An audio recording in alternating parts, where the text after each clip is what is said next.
बिस्मिल्लाहिर्रहमानिर्रहीम। अस्सलाम वालेकुम स्टूडेंट्स। देखा रिकॉर्डिंग टाइम हम कितना शरीफ बन जाते हैं। अच्छा जी, अभी ऑनलाइन वाले बच्चों को पता नहीं था आप लोगों ने जब से रिकॉर्डिंग से पहले कितनी शरारतें की हैं। मैं ऑनलाइन वाले बच्चों को सारा बताऊंगा। अच्छा जी, लास्ट बच्चों हमने यहाँ तक पढ़ लिया था नॉर्मल इन्फीरियर गिवन गुड, और गिवन गुड क्या है ये मैंने बताया ही नहीं था। बस ये मैंने बताया था कि अगर नॉर्मल गुड एक बासमती राइस है तो इससे लो क्वालिटी गुड्स को इन्फीरियर गुड कहते हैं और इससे भी लो क्वालिटी गुड्स को गिवन गुड कहते हैं। ये गिवन गुड सबसे लो क्वालिटी गुड होती है, इससे नीचे भी लो क्वालिटी एग्जिस्ट ही नहीं करती, ये लोएस्ट क्वालिटी ऑफ गुड्स होती है। ठीक है जी। अच्छा, अब आपको एक सिनेरियो एक्सप्लेन करूंगा, उस सिनेरियो को आप लोगों ने लॉजिकली समझ लेना है, कैलकुलेशन पर ना जाना, लॉजिकली समझना, आप लोग समझ जाओगे। ठीक है जी। कैलकुलेशन पर फोकस नहीं करनी, लॉजिक को समझिएगा। मान लें गिवन गुड, एक स्कॉटिश इकोनॉमिस्ट था, उसका नाम था रॉबर्ट गिफन, उसका नाम ही ये था रॉबर्ट गिफन, उसके नाम से ही गिवन गुड का कॉन्सेप्ट वजूद में आया। रॉबर्ट गिफन ने कम्युनिटी को रिसर्च पर उसका था, वह इंग्लिश इकोनॉमिस्ट था। तो उसने ये देखा रिसर्च करते करते आपको पता है कि पहले किताबें चीज़ें वजूद में कैसे आती थी, रिसर्च करते थे, लोगों को स्टडी करते थे, चीज़ों को ऑब्जर्व करते थे, जंगलात में पहाड़ों में जाते थे, कायनात को ऑब्जर्व करते थे, फिर उनको कोई राज मिलता था। न्यूटन भी तो दरख्त तक गया ही था ना, काश तो दरख्त तक ना जाता तो सेब ना गिरता, वो दरख्त तक गया तो सेब गिर गया, उसको आइडिया है वो ग्रेविटी वाली कोई चीज़ भी होती है। ठीक है जी। तो नेचर पर जाते थे तो नेचर को ऑब्जर्व करते थे, वहां से कायनात के राज उनके साथ खुल जाते थे, अल्लाह ताला उनके दिमाग में एक आइडिया इंकलकेट कर देता था। ठीक है जी। अच्छा, तो उसे एक कम्युनिटी को ऑब्जर्व किया, उसे देखा कि एक कम्युनिटी है जो कि एक गरीब लोग है, गरीब लोगों की आबादी है, उनकी कम्युनिटी है जिनकी लिमिटेड इनकम है। क्या है जी? तो गिवन गुड का कॉन्सेप्ट तब गिवन गुड होगा जब हम कुछ अजम्पशन इस पे लेंगे, लिखना नहीं है, ये हमारे सिलेबस में नहीं है, ये सारी जो कहानी सुना रहा हूँ ये गिवन गुड का पूरा कॉन्सेप्ट है, अब हमारे सिलेबस में ये नहीं है। ठीक है, सिर्फ रिलेशन था जो मैं आपको बता चुका। एग्जामिनर क्या पूछेगा, एग्जामिनर कहेगा price of given good increase, तो डिमांड फॉर गिवन गुड हम कहते हैं इंक्रीज, ये एग्जाम में बस इतना आएगा। What is the given good, ये एग्जाम में नहीं आएगा, सिर्फ रिलेशनशिप उसका एग्जाम में आएगा, वो मैं आपको बता चुका। ये सिर्फ आपकी तसल्ली के लिए गिवन गुड है क्या और रिलेशन कैसे बनता है, अब ये कहानी एक्सप्लेन कर रहा हूं। बात समझ आ रही है जी? कहानी समझ आ जाए वेल एंड गुड, नहीं समझ आ जाए इग्नोर करना है आपने। ठीक है जी। तो लिमिटेड इनकम, दूसरा उसने ऑब्जर्व किया कि वो जो कम्युनिटी थी वो दो गुड्स इस्तेमाल करती थी, एक नॉर्मल गुड और एक सस्ती गुड, एक नॉर्मल गुड और एक सस्ती गुड। एग्जाम्पल में हम आलू गोश्त की एग्जाम्पल भी ले सकते हैं, और अगर आप दाल के साथ आलू ले लें, दाल आलू भी पका सकते हैं, आलू गोश्त भी पका सकते हैं, मर्जी आपकी। ठीक है जी। तो क्या कर लें, आलू गोश्त कर लें या दाल के साथ आलू करने हैं? तो सर आलू गोश्त कर लें पर इकट्ठे नहीं पका पाएंगे ना, आलू गोश्त दो डिशेज हैं, ये एक डिश तो नहीं है। ये तो पाकिस्तान में याशी प्रोग्राम लग रहा है, आलू भी हैं साथ साथ गोश्त भी हैं, साथ साथ उस शोरबे के अंदर वो कोफ्ते भी हैं, और साथ साथ उसके अंदर वो बॉयल एग्स भी हैं। ठीक है जी, ठीक है जी, इतना कुछ चल रहा है। तो कौन सी दो गुड्स कर लें जी? दाल कर लेते हो, आलू कर लेते हैं, चलें ठीक है जैसे मर्जी, ग्रेन्स कर लेते हैं, चलें गोश्त कर लेते हैं। एक तरफ वो मीट इस्तेमाल कर रहे थे और साथ साथ, क्योंकि मीट आपको पता है नॉर्मल गुड है एक, ठीक है जी, महंगी गुड ऐसे कर ले, और साथ साथ आलू सस्ते गुड है ना, आलू सस्ते हैं। तो अब मीट के मुकाबले में पोटैटो कौन है जी? गिवन गुड है। और अगर यहाँ पे ग्रेन रख लें तो ग्रेन के मुकाबले में पोटैटो क्या है जी? एक गिवन गुड है। दालें सस्ती नहीं है, दालें बड़ी महंगी महंगी हैं, 500-500 रुपये किलो दालें हैं। ठीक है जी, दालों का भलका ना लें। ठीक है जी। तो उनकी इनकम क्या है जी? लिमिटेड है। मान लो एग्जाम्पल दे रहा हूं, उनके पास 10,000 रुपये हैं। कितने जी? कैलकुलेशन पर फोकस नहीं करना, पहले कह रहा हूं, सेंस से लॉजिकली समझिएगा, पहुंच जाएंगे बात तक। उनके पास ना मान लो 10,000 रुपये है जी, वो 10,000 रुपये में उन्होंने ये कहा कि यार ऐसा करते हैं हम ना 20 दिन आलू खाया करेंगे, 20 दिन क्या खाया करेंगे जी? आलू खाया करेंगे जी, और 10 दिन हम गोश्त खा लिया करेंगे जी। ठीक है जी। तो पूरा 30 दिन हमारे ऐसे गुजर जाएंगे। ठीक है जी। अच्छा, उनकी इनकम 10,000 है, 10,000 से ज्यादा उनकी इनकम हो नहीं सकती। मसला ये हुआ ये जो आलू हैं, हेलो बच्चों, ये जो आलू हैं ये महंगे हो गए। आलू क्या हो गए जी? महंगे हो गए, आलू महंगे हो गए। जब ये आलू महंगे हो गए तो उन्होंने क्या ये सोचा होगा, अच्छा यार आलू महंगे हो गए, आज के बाद हम आलू कम खाएंगे, गोश्त ज्यादा खाएंगे। गोश्त तो वैसे खा ही नहीं सकते चाह कर भी, गोश्त तो ऑलरेडी महंगा है। अगर गोश्त को थोड़ा सा भी बढ़ाया, उनके 30 दिन पूरे नहीं हो पाएंगे उन पैसों में। मेरी बात समझ आ रही है? जब आलू महंगे हुए, क्या वो आलू को छोड़ के गोश्त खा सकते हैं? गोश्त क्यों नहीं खा सकते? क्योंकि गोश्त ऑलरेडी महंगा है। अगर गोश्त को ज्यादा करेंगे तो उनके 30 दिन पूरे नहीं हो पाएंगे। तो मजबूरी है, जब आलू महंगे हो गए तो आलू की डिमांड ही वो ज्यादा करेंगे। अब उनको आलू ही ज्यादा कंज्यूम करने पड़ेंगे, यानी कि, और आलू को ज्यादा कंज्यूम करना है, इसका मतलब अब उनको गोश्त की डिमांड कम करनी पड़ेगी ताकि बजट उनका इतना आ जाए जिसमें वो आलू मजीद खरीद सके। क्योंकि जब गोश्त कम आएगा, जिस दिन गोश्त नहीं खाएंगे उस दिन फिर आलू ही खाएंगे। तो ऑब्वियस बात है, जब आलू महंगे हो गए तो उसकी डिमांड बढ़ जाएगी, क्योंकि सब्स्टिट्यूट हम गोश्त की तरफ नहीं जा सकते, वो आलू से ऊपर महंगी चीज वाली आइटम है। और अगर आलू महंगे हो गए तो सब्स्टिट्यूट इफेक्ट कहता है ठीक है कोई मसला नहीं यार, आलू महंगे हो गए तो इससे सस्ती चीज की तरफ चलते हैं। तो रॉबर्ट गिफन ने कहा कि वो सबसे सस्ती चीज आलू ही इस्तेमाल करे थे, इससे सस्ती चीज तो इकोनॉमी में, मार्केट में अवेलेबल ही नहीं है।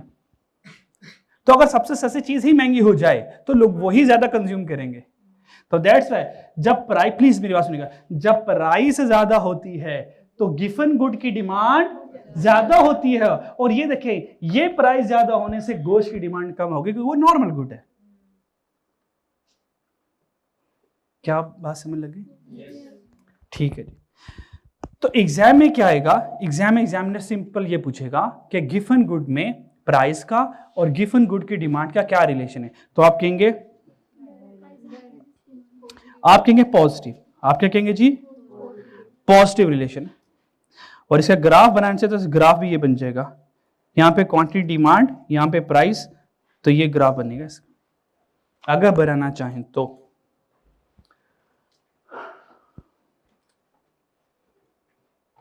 गिफन गुड को इनकम से रिलेट नहीं करते, क्यों? क्योंकि Giffen good law of demand की एक्सेप्शन है, तो दैट वे इसको सिर्फ प्राइस से रिलेट करते हैं। और इंफीरियर गुड पढ़ते हैं हम इनकम के साथ, इसको प्राइस से नहीं पढ़ते। और ये देखें पूरी चेन क्या चलती है, जब इनकम ज्यादा होगी तो देखें लो क्वालिटी कम खरीद रहा हूं, अब बदले में कुछ ना कुछ तो ज्यादा खरीद रहा हूं। वो क्या है? वो ये देखें नॉर्मल है, वो ये नॉर्मल है। इनकम ज्यादा, इंफीरियर की डिमांड कम, नॉर्मल की डिमांड ज्यादा। ये इनकम की वजह से हो रहा था। क्या ये तीनों कंसेप्ट समझ लग गए जी? जल्दी से आप 30 सेकंड में इनको एब्जॉर्ब करें, अपने आप को सुनाइए सारे कॉन्सेप्ट।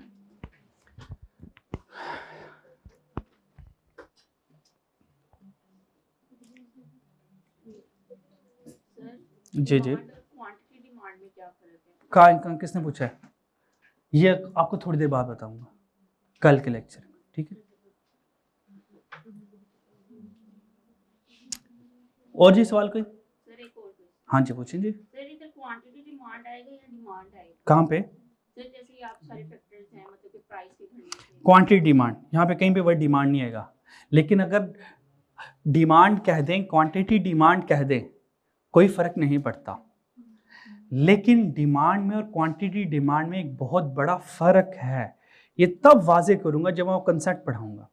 वर्ड डिमांड इंक्रीज हो जाए, क्वांटिटी डिमांड इंक्रीज हो जाए, आम पब्लिक को क्या फर्क पड़ता है? डिमांड बढ़ जाए, क्वांटिटी डिमांड बढ़ जाए, दोनों सेम है। लेकिन क्योंकि आप इकोनॉमिक्स के स्टूडेंट्स हैं, आपके लिए फर्क जानना जरूरी है, दोनों में जमीन आसमान का फर्क। ठीक है जी? तो आम कोई पब्लिक है डिमांड ज्यादा, क्वांटिटी डिमांड ज्यादा, आप कहेंगे ठीक है दोनों सही है, ठीक। लेकिन इकोनॉमिक्स के कॉन्सेप्ट के पॉइंट ऑफ व्यू से दोनों में डिफरेंस है। ठीक है जी? ये इंशाल्लाह मैं क्लियर कर दूंगा।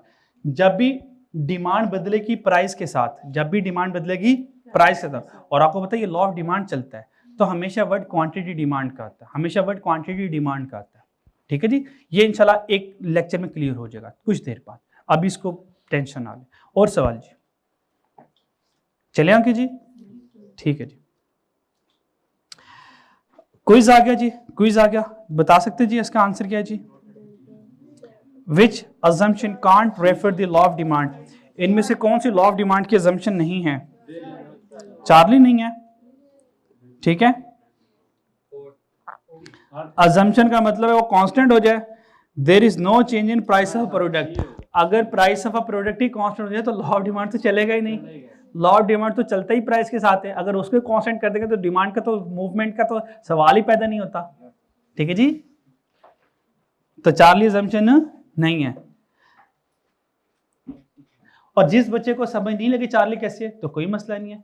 क्या एवरेज इनकम का कांस्टेंट होना अजम्पशन है?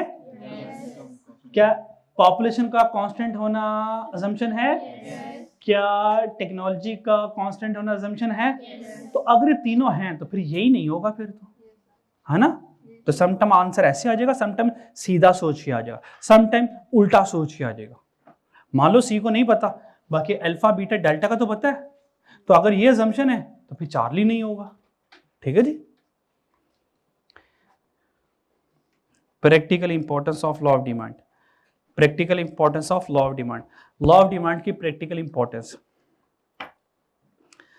हमने लॉ ऑफ डिमांड किताबों की हद तक तो पढ़ लिया, ये ठीक है यार प्राइस ज़्यादा होगी तो डिमांड कम हो जाएगी, पर इसको कौन कौन ऐसा इंपॉर्टेंस और कौन कौन ऐसा प्रैक्टिकल लाइफ में इसको यूज़ करता है? बहुत सारे फैक्टर हैं, हमारे सिलेबस में सिर्फ 3 है तो हम तीनों के ऊपर बात करेंगे। प्राइस डिटर्मिनेशन, मुझे ये बताएं, कंज्यूमर कहता है कि मैं 100 रुपये की चीज़ खरीदना चाहता हूँ, मुझे चीज़ें बेच दो। सप्लायर कहता है मैं 200 की बेचना चाहता हूँ। कंज्यूमर कहता है मैं 100 की खरीदना चाहता हूँ, सप्लायर कहता है मैं 200 की बेचना चाहता हूँ। क्या सेलर और बायर चीज़ें खरीद और बेच पाएंगे?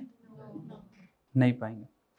इसका मतलब दोनों डिफरेंस प्राइस पे खड़े हुए, तो सेलर कहेगा बायर को भाई देख 50 में कम करता हूँ, 50 तो बढ़ा दे। बायर ने कहा डन करते हैं। तो सप्लायर ने 200 वाली चीज़ 150 की कर दी, मैं 150 की बेचूंगा, बायर ने कहा मैं 150 की खरीदूंगा। तो यहां से मार्केट प्राइस डिटरमिन होती है जब बायर और सेलर एग्री होते हैं। इसका मतलब डिमांड है तो मार्केट में प्राइस है। सेलर कहता है मैं एक प्रोडक्ट 1000 की बेचना चाहता हूं, बायर का बेचता रहे हमने खरीदनी नहीं। क्या वो 1000 पे प्राइस मार्केट प्राइस होगी? नहीं, वो तो बायर आके उसका रेट लगाएगा, फिर मार्केट प्राइस सेट होगी। बायर कहता है भाई 700 से ऊपर नहीं दूंगा, तो 800 प्राइस तय हो गई, तो ये 800 क्या होगी? मार्केट प्राइस होगी। तो मार्केट्स में प्राइसेस तय होती हैं सप्लायर से और बायर से। अच्छा, बायर कहता है मैं 200 की खरीदना चाहता हूँ, सप्लायर कहेगा मैं चीज बनाऊंगा तो तू खरीदेगा। क्या ख्याल है? तू खरीद ले, है ही नहीं चीज। और अगर तू 200 की खरीदना चाहता है, पहले मुझसे पूछ ले मैं कितने की बेचना चाहता हूँ। बात समझ आ रही है जी? तो इसका मतलब सप्लायर होगा, बायर होगा, दोनों मिलके एक प्राइस तय करेंगे। कोई एक बंदा भी मार्केट की प्राइस को तय कर सकता नहीं है। कि कर सकता है? कर सकता है जी? नहीं कर सकता। फर्म डिसीजन मेकिंग, फर्म का मतलब कौन होता है जी? Firm mean producer, firm mean, मैंने बताया हुआ है आप लोगों को, फर्म मीन प्रोड्यूसर बताया हुआ है मैंने, नहीं बताया हुआ? लिखो फिर, लिखो लिखो लिखो लिखो।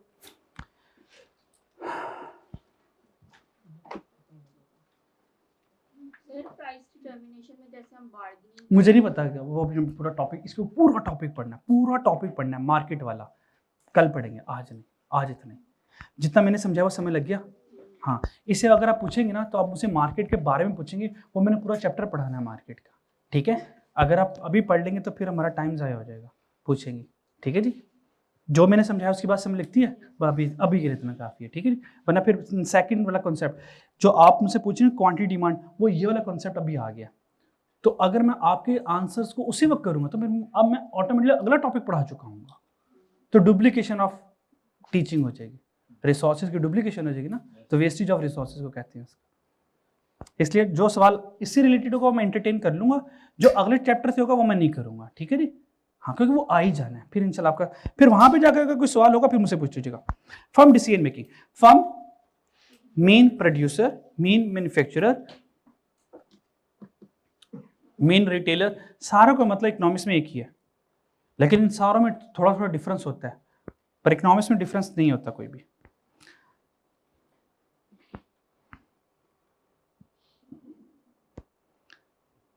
एक बंदा अगर चीजें बनाए तो उसको प्रोड्यूसर कहते हैं, और अगर मिल के लोग चीजें बनाए तो उसको प्रोड्यूसर कहते हैं, फर्म कहते हैं उसको। Firm mean more than one producer. Individual person को प्रोड्यूसर कहते हैं जी, जैसे सोल ट्रेडर हो गया, ठीक है जी। और अगर 2-3 लोग मिलके कारोबार कर रहे हैं तो उसको पार्टनरशिप कहते हैं, फर्म कहते हैं। यानी तो firm mean producer, producer mean seller, manufacturer, retailers. ये एक ही बंदे के सारे मुख्तलिफ नाम हैं। तो फर्म डिसीजन मेकिंग क्या होगा जी? फर्म डिसीजन मेकिंग क्या होगा? फर्म ने क्या करना है? चीजें बनानी है, चीजें बनानी है और प्राइस रखनी है। फर्म कौन सी चीजें बनाएगा? ये मार्केट का असूल है, बल्कि बिजनेस का असूल है। सबसे पहले आप मार्केट रिसर्च करते हो और मार्केट रिसर्च में कंज्यूमर की प्रेफरेंस देखते हो कि मार्केट की नीड क्या है। इसका मतलब कंज्यूमर की डिमांड देखते हो। डिमांड क्या है? किस प्रोडक्ट की डिमांड है? जिस प्रोडक्ट की डिमांड है वो बिजनेस मार्केट में लेकर आते हो। तो सबसे पहले मार्केट की डिमांड देखते हो। इसका मतलब डिमांड से प्रोड्यूसर को बड़ी मदद मिलती है। डिमांड से प्रोड्यूसर को बड़ी मदद मिलती है कि कौन सी प्रोडक्ट को मार्केट में मुझे लेकर आना है, बेचना है। क्या दूसरी वाली बात समझ लगी? अच्छा, जब आप इंग्लिश पढ़ेंगे ना तो आपको अजीबोगरीब से लफ्ज़ नज़र आएंगे, तो वो समझ आ जाए ठीक है, नहीं तो जो मैंने आपको कंसेप्ट सिखाया वो भी काफ़ी है, ठीक है जी। तो डिमांड लोकल लेवल की भी हो सकती है और इंटरनेशनल लेवल की भी हो सकती है। तो मैं बिजनेस कंट्री में भी कर सकता हूँ और अदर कंट्री में कर सकता हूँ, ठीक है जी। तो अगर मेरा जो बिजनेस है वो मेरी लोकल कंट्री में भी है और किसी और मुल्क में बिजनेस कर रहा हूँ, इसका मतलब मैं मल्टीनेशनल कंपनी हूँ, ठीक है जी। मल्टी का मतलब क्या होता है? एक से ज़्यादा, ठीक है जी। मतलब ऐसा बिजनेस जो एक से ज़्यादा कंट्रीज पे फैला हुआ है। बात समझ लगती है जी?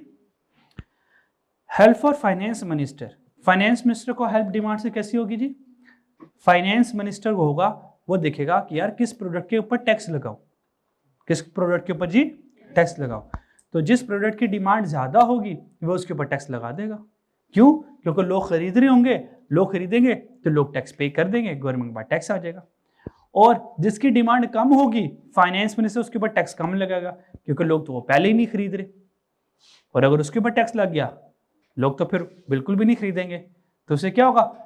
प्रोड्यूसर का बिजनेस बंद हो जाएगा बेचारे का। तो फाइनेंस मिनिस्टर को कहेंगे हाँ टैक्स लगाओ, लेकिन ज़्यादा टैक्स नहीं लगाना। ऐसा ना हो कि तुम्हारे ज़्यादा टैक्स लगाने से प्रोड्यूसर के लिए बिजनेस करना महंगा हो जाए, ठीक है। तो कॉस्ट ऑफ डूइंग बिजनेस जो है वो एक्सपेंसिव नहीं होना चाहिए। तो टैक्स लगाने आराम से, जल्दबाजी नहीं करनी, वरना न्यू बिजनेस इकोनॉमी में नहीं आएगा। और इस वक्त हमारी गवर्नमेंट लालची हुई बैठी हुई है। हमें फॉरेन इन्वेस्टमेंट चाहिए, हमें फॉरेन बिजनेस चाहिए। बाहर से बिजनेस सिर्फ जा रहे हैं। सिर्फ गाड़ियों वाली इंडस्ट्री पाकिस्तान में आ रही है। पता है क्यों आ रही है? क्योंकि गाड़ियाँ क्यों अच्छा, गाड़ियों के अलावा कोई पाकिस्तान में आकर स्कूल, कॉलेज, यूनिवर्सिटी क्यों नहीं बना लेता? कोई हॉस्पिटल क्यों नहीं बना लेता? क्योंकि पता है पाकिस्तानी हॉस्पिटल सेहत के ऊपर पैसा खर्च करने वाली कौम नहीं है। इन्हें समोसे जलेबियाँ खाते रहना है, इन्हें इलाज नहीं करवाना। पैसे नहीं करेगी साहब। ये एजुकेशन में पैसे खर्च करने वाली कौम नहीं है। अच्छा, यूनिवर्सिटी में कौन जाता है? अमीरों के बच्चे जाते हैं, गरीब का बच्चा तो वहाँ तक जाता ही नहीं है।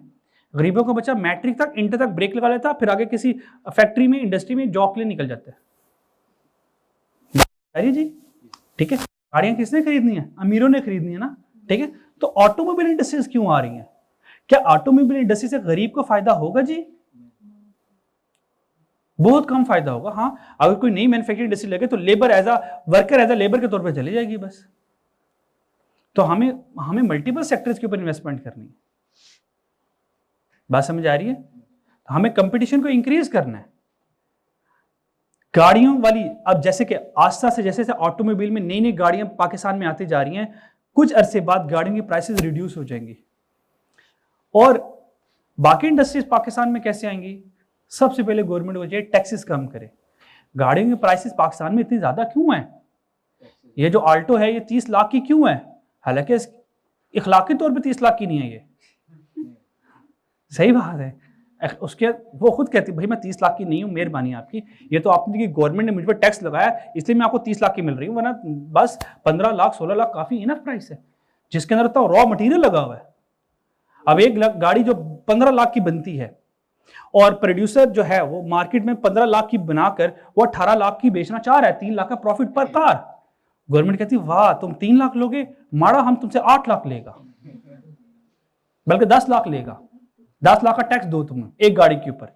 अब जब 10 लाख का गाड़ी का टैक्स देना पड़ेगा तो बताएं 18 और 10 कितना हो गया, 28। तो मार्केट में गाड़ी 28 की आनी है।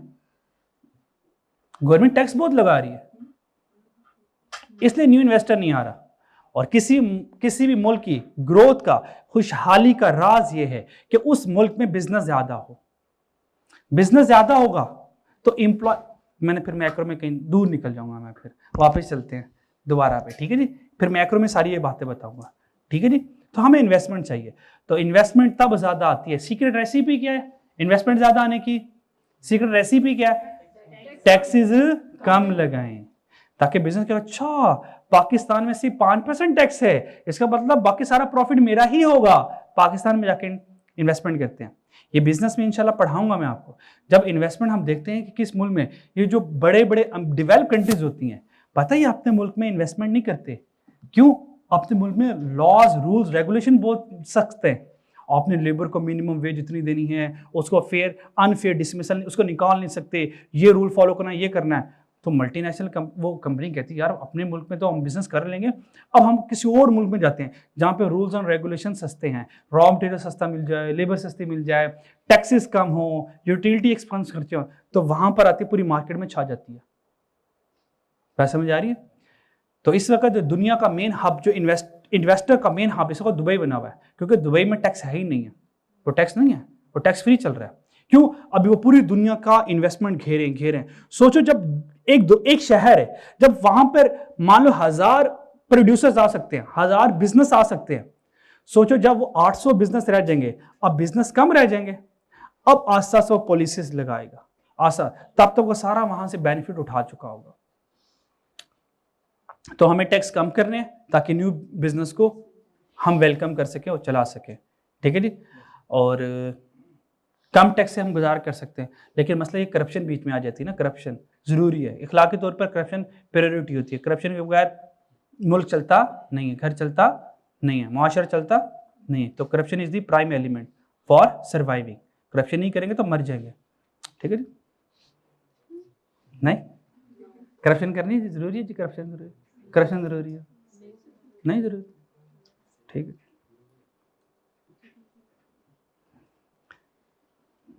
अभी आपको पता नहीं गवर्नमेंट सेक्टर में क्या होता है, बस आप इकोनॉमिक्स पढ़ लें, बस अभी दुख ही लगेगा आपको। आगे चलते हैं जी। वो कॉन्सेप्ट आ गया जिसका इंतजार था कि क्वांटिटी डिमांड में और डिमांड में फर्क क्या है, ठीक है जी। तो बस आप लोगों ने नियत ये करनी है, आप लोगों ने नियत ये करनी है, हम इंशाल्लाह ताला करप्शन में इन्वॉल्व नहीं होंगे, जो कि आप किसी न किसी दर्जे में हो जाएंगे, लेकिन अपने आप को बचा लेना, कम बचा लेना, ठीक है। देखें, ज्यादा गुनाह से बेहतर थोड़ा गुनाह कर ले, ठीक है। अगर गुनाह से नहीं बच सकते तो थोड़ा गुनाह कर ले, लेकिन ज्यादा गुनाह से अपने आप को बचा ले। ये ना कर लें कि ठीक है अपने आप को, ठीक है बिल्कुल फ्री हैंड छोड़ दे, जो मर्जी कर ले, नहीं। अल्लाह से मांगते रहिएगा और जितनी कुर्बानी दे सकते हैं, जितना बच सकते होंगे उतना बच जाना। बहुत सूफी बनने की जरूरत नहीं है। समटाइम ये भी टच होती है मैं नेक बन जाऊं, पर समटाइम ये भी टच यार अगर मैं नेक बन गया मेरे सारे काम रह जाएंगे।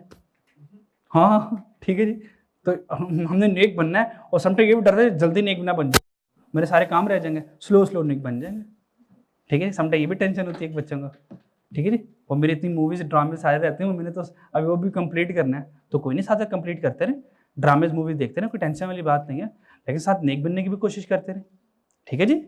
अल्लाह वाले फरमाते हैं कि अगर आपसे नेकी नहीं होती तो गुनाह भी ना करें, और गुनाह हो गया तो बदले में उसको नेकी भी करें फिर, ठीक है जी। अकाउंटिंग पे इनको बैलेंस रखें, डेबिट क्रेडिट को बैलेंस रखें जरा। चलें जी वापस चलते हैं जी। हमारे पे दो कॉन्सेप्ट आ गए बच्चों। एक कॉन्सेप्ट को कहते हैं चेंज इन क्वांटिटी डिमांड, बच्चों क्या कहते हैं जी, और एक कॉन्सेप्ट को कहते हैं चेंज इन डिमांड। बज़ाहिर दोनों में कोई फर्क नहीं लगता, लेकिन इनमें फर्क है, अभी आप जान जाओगे। चेंज इन क्वांटिटी डिमांड का मतलब यह है, चेंज इन क्वांटिटी डिमांड का मतलब है law of demand. Change in quantity demand का मतलब क्या है जी, लॉ ऑफ डिमांड।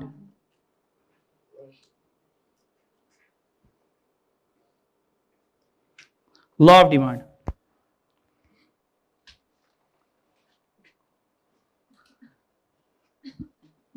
मेरी बात समझ लगती है? तो चेंज इन डिमांड का मतलब है कि अगर डिमांड चेंज हो जाए due to its own price, if demand of a product change due to its own price, price की वजह से डिमांड चेंज हो उसको चेंज इन क्वांटिटी डिमांड कहते हैं।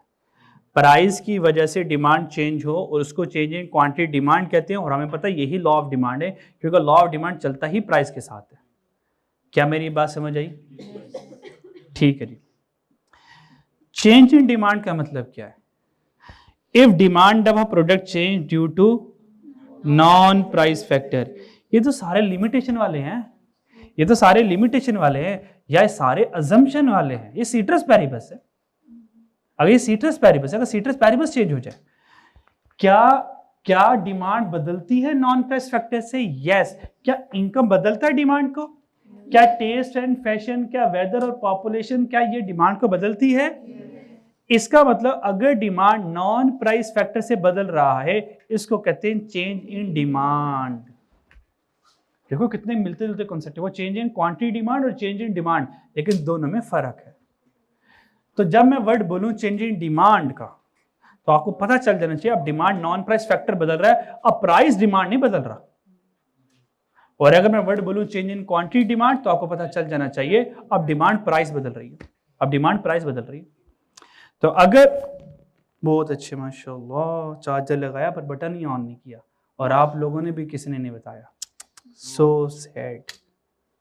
अब बटन ऑन हुआ है, मेरा लैपटॉप फोत हो गया आप लोगों की वजह से। नजर कमजोर है, बात ये भी सही है वैसे। मिसाल के पास तो 2 ग्लासेस भी हैं, you have 4 eyes like me. हाँ हाँ ऑफ कर दे। अच्छा जी बच्चों, तो फिर हमने यहाँ से क्या बात सीखी जी? हमने बात सीखी अगर डिमांड प्राइस से चेंज हो तो चेंज इन क्वांटिटी डिमांड कहते हैं, और अगर डिमांड नॉन प्राइस फैक्टर से चेंज हो तो चेंज इन डिमांड कहते हैं।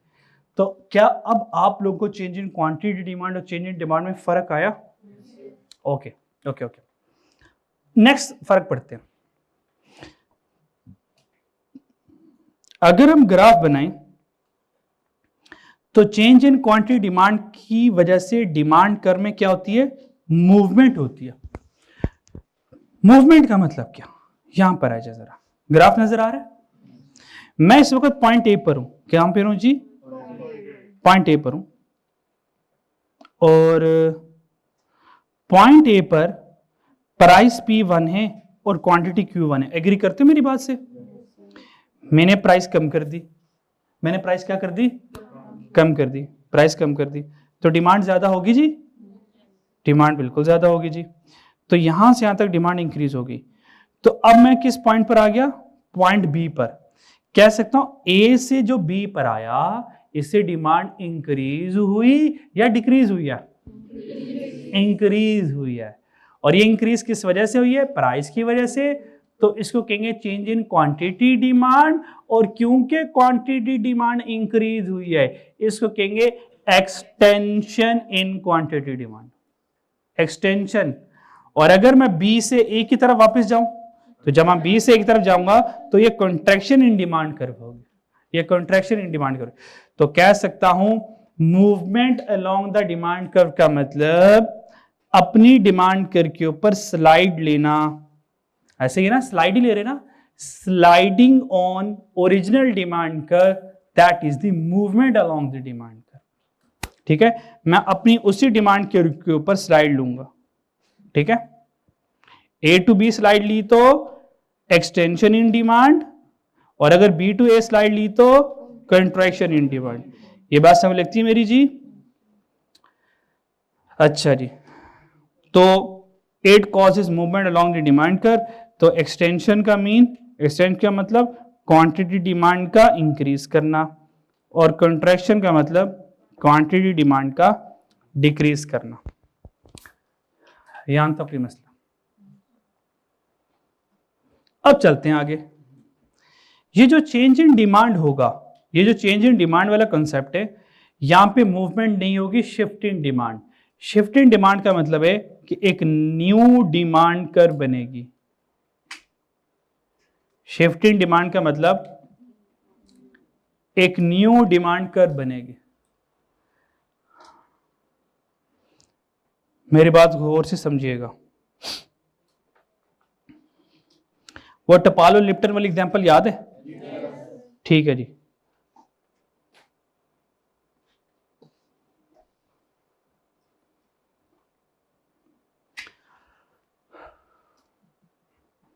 टपाल ने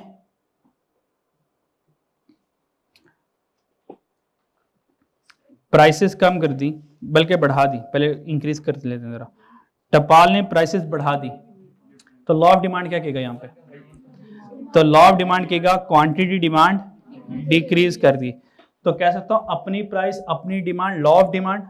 यहाँ पे लॉ ऑफ डिमांड में कंट्रैक्शन आया, यहाँ पे लॉ ऑफ डिमांड में कंट्रैक्शन आया। ये मूवमेंट वाला केस है क्योंकि प्राइस की वजह से डिमांड बदल रही है, अपनी प्राइस अपनी डिमांड बदल रही है, ये लॉ ऑफ डिमांड वाला। फिर हमने पढ़ा क्योंकि दोनों आपस में सब्स्टिट्यूट प्रोडक्ट है, तो जब टपाल की डिमांड कम होगी, ये कुछ लोगों ने टपाल पीना छोड़ दिया पर चाय को तो नहीं छोड़ा, तो उन्होंने कहा आज के बाद लिप्टन पियेंगे, तो लिप्टन की डिमांड बढ़ गई, लिप्टन की डिमांड बढ़ गई। मान लें यह हम लिप्टन की मार्केट क्या ग्राफ बना रहे हैं, लिप्टन की मार्केट है, लिप्टन मिलती है 10 रुपए की। कितने की मिलती है जी? 10 रुपए की मिलती है। और इस वक्त कितने लोग लिप्टन पी रहे हैं जी? 10 लोग पी रहे हैं। 5 लोगों ने फैसला किया कि अब हम टपाल नहीं पिएंगे, लिप्टन पिएंगे। ये 5 लोगों को ग्राफ में कैसे शो करूंगा? ऑब्वियस बात, एक नया ग्राफ बनाकर, क्योंकि जब प्राइस 10 है, डिमांड कितनी है जी? 10। अगर मुझे फर्दर डिमांड इंक्रीज शो करवानी है तो एक नई डिमांड का राइटवर्ड बनेगी। तो यहां पे पॉइंट आ गया, इस पॉइंट के ऊपर 5 लोग एक्स्ट्रा आ गए, तो देखें डिमांड इंक्रीज हुई है विदाउट चेंजिंग द प्राइस। इसका मतलब नॉन प्राइस फैक्टर की वजह से एक नई डिमांड कर्व बनेगी। अगर डिमांड इंक्रीज तो शिफ्ट राइटवर्ड आएगा, और अगर डिमांड डिक्रीज हो जाए तो शिफ्ट लेफ्टवर्ड आएगा। तो नॉन प्राइस फैक्टर की वजह से डिमांड कर्व में शिफ्ट आता है, यानी कि पूरी की पूरी डिमांड कर्व भी अब बदल जाएगी। इंक्रीज तो शिफ्ट राइटवर्ड, डिक्रीज तो शिफ्ट लेफ्टवर्ड। क्या ये मेरी बात समझ आई? ओके, चलें थोड़ा सा और प्रैक्टिस करवाता हूं जी। मैं जी वही प्रैक्टिस करवा रहा हूं, मुझे अंदाजा है अभी वो बात सही वाली अब तक पहुंची नहीं है।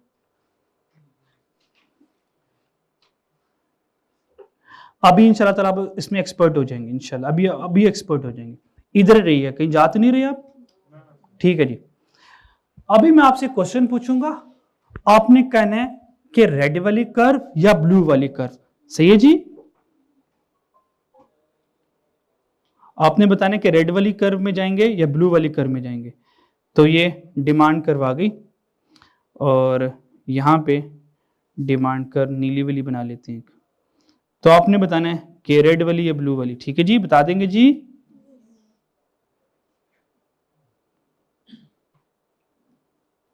तो ये हो जाएगी D1 और ये हो जाएगी D2।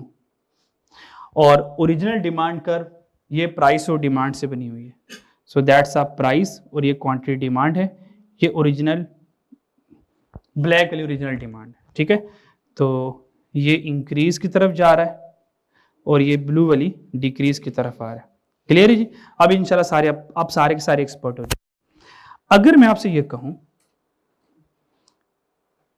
इनकम ज्यादा, तो बताएं कहां जाऊंगा? इनकम ज्यादा तो डिमांड ज्यादा, यानी कि D2 की तरफ। समझ लग रही जी? ओके। एडवर्टीजमेंट ज्यादा तो रेड की तरफ। ठीक है जी। डायरेक्ट टैक्स ज्यादा, डायरेक्ट टैक्स ज्यादा तो अब डिमांड ज्यादा होगी इससे। हाँ, जब डायरेक्ट टैक्स ज्यादा होगा तो इनकम कम तो डिमांड कम का मतलब D1 की तरफ जाऊंगा, ब्लू की तरफ जाऊंगा। बात समझ लगी? ओके, अगर शॉर्टेज की एक्सपेक्टेशन है, शॉर्टेज की एक्सपेक्टेशन है कि फ्यूचर में शॉर्टेज की एक्सपेक्टेशन है, आज तो शॉर्टेज नहीं है ना, आज तो चीज ज्यादा खरीद के जाऊंगा ना, तो डिमांड ज्यादा मतलब रेड की तरफ जाऊंगा। अब गेम समझ लग गई क्या मैंने समझाना चाह रहा था? प्लीज समझ लग गई जी। चले अब आखिरी सवाल, 2 सवाल और पूछूंगा, फिर इसका मतलब आप लोग ट्रेन हो जाएंगे। ठीक है जी, आप लोग क्या हो जाएंगे? ट्रेन बेहतर होती है aeroplane? What you want to become, train और एरोप्लेन? आप एरोप्लेन है, ठीक है मान लेते हैं, ठीक है आप लोग एरोप्लेन बैठे हैं माशाल्लाह, मेरे पास सारे जहाज ही हैं माशाल्लाह। You have selected by yourself, I gave you 2 options, either to become a plane or become a train, but you selected aeroplane। ठीक है, आज के बाद जहाज हैं हम सारे। ओके जाजो, आप लोगों को ट्रेन सेलेक्ट करनी चाहिए थी, ट्रेन, पर आप तो हवा में उड़ना चाहते हो, उड़े फिर। ठीक है जी, ट्रेन का मतलब ये ट्रेन होता है यार, ट्रेन, अल्लाह अकबर, ट्रेन। पर आपने कहा नहीं, हम तो एयरफोर्स में जाना चाहते हैं, हम तो एरोप्लेन बनेंगे। ठीक है एरोप्लेन, ओके एरोप्लेन। बस मुझे अब एयरपोर्ट खरीदने की जरूरत है, जहाज तो माशाल्लाह काफी हैं। ठीक है जी, मैं कहूँगा इंशाल्लाह मैं एंटरप्रेन्योर हूँ इंशाल्लाह ताला, मेरा अपना एयरपोर्ट है, I have too many planes. चलें जी, आप बच्चों सोच के जवाब दीजिएगा अब। अच्छा जी,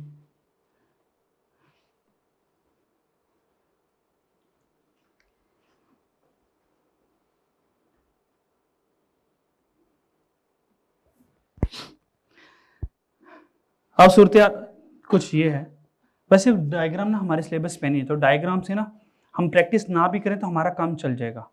ठीक है, बस आपके फर्दर कंसेप्ट के लिए मैं ये बताना चाह रहा हूँ बस। ठीक है जी, अच्छा जी,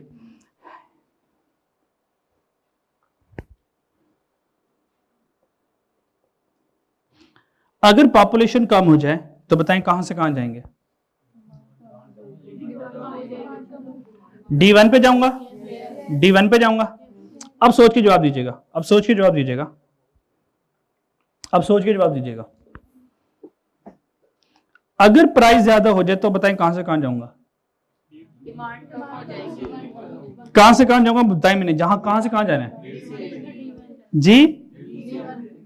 मैं B2A जाऊंगा, B2A जाऊंगा, क्योंकि प्राइस ज्यादा से क्वांटिटी डिमांड कम होनी है, और क्वांटिटी डिमांड B2A अपनी डिमांड करके पर है ना। अब तो मैं D1 D2 पे नहीं जाऊंगा। एरोप्लेन्स, अभी आपने प्रूव किया आप एरोप्लेन ही हैं। आपको ये लगा नहीं मैंने ए और बी यहां पे क्यों लिख दिया? कोई राज की बात होगी ना, है ना? तो अब ये क्वेश्चन किसके साथ आया? तो प्राइस के साथ तो स्लाइडिंग ऑन डिमांड कर्व रहना है। अब तो D1 D2 को देखना भी गुनाह है, और क्योंकि मैंने प्राइस बढ़ा दी तो डिमांड कम होनी है, डिमांड कम के लिए B2A जाऊंगा मैं, और ये क्वांटिटी डिमांड का कॉन्सेप्ट लिखा मैंने।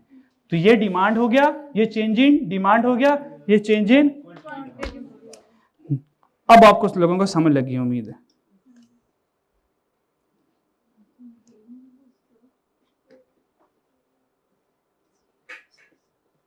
ये चेंज इन डिमांड था और ये चेंज इन क्वांटिटी डिमांड। तो ये डिफरेंस होता है।